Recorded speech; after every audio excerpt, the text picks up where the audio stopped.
Joining me tonight from Hollywood, Carlos Diaz, who is a correspondent for Extra.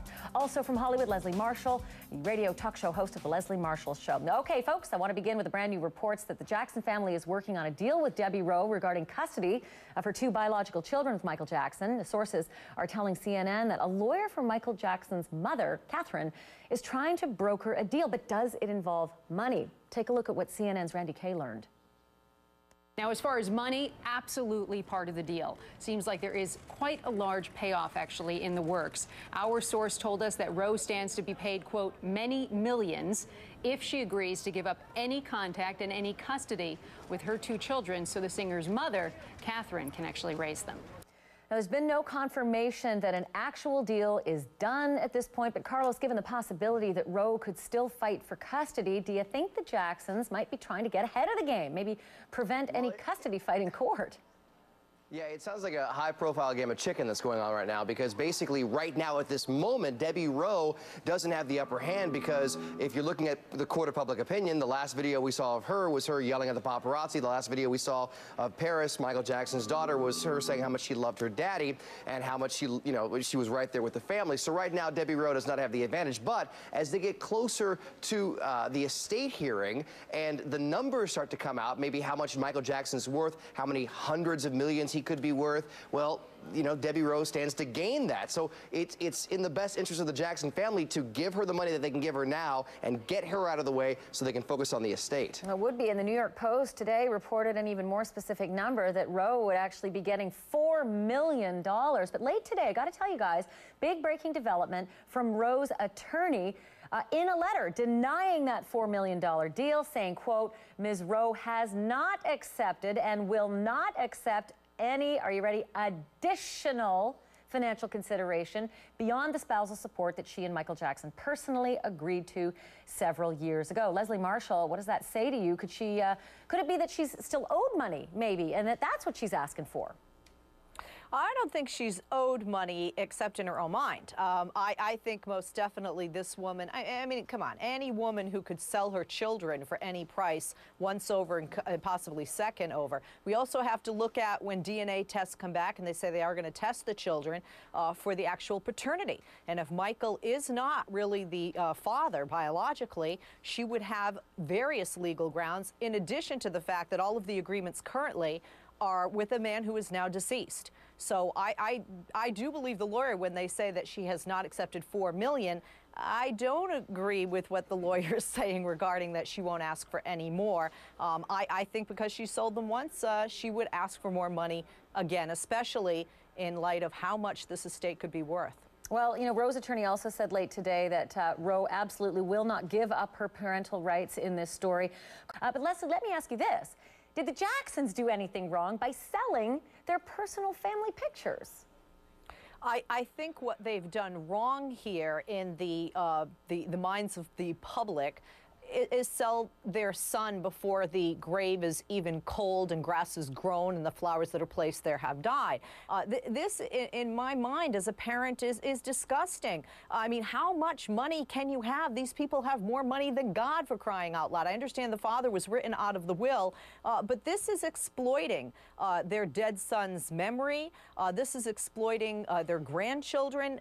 This is just disgusting. And I got to say, I think a bit disgusting by ABC to a degree. But again, gotta say, everybody in the biz pays for video. It's just part of the way that the machine works. I do. All right, without naming any names here, LaToya has expressed her concerns about certain doctors who treated Michael Jackson. I am with you on that one, because I think the police do just fine, especially when they're under the microscope and the entire world is watching their work. But at the same time, Leslie, with the Jackson family, fueling that fire, that international global spotlight, do you think that they actually might be helping the situation?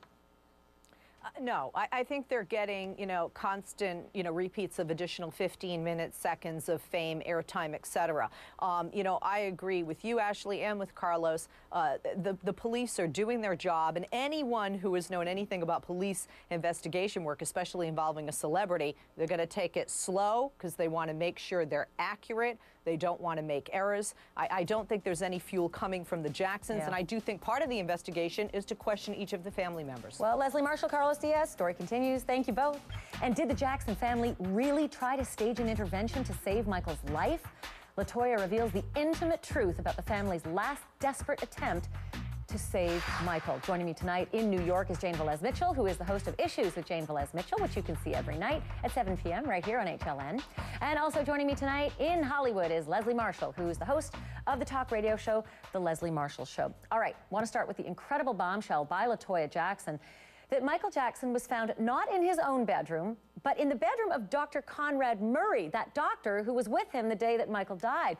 LaToya is revealing these bombshells to London's Daily Mail reporter Caroline Graham. She was on CNN's Larry King Live and described what LaToya said. So, Leslie, what do you think? Does it strike you as odd at all that she would be sharing all of this detail with the whole world right now? Absolutely. Like Jane said, the investigation is not complete. We don't have the results of the toxicology report. We have to look at not only what was administered, but how, and certainly by whom, which is a further investigation.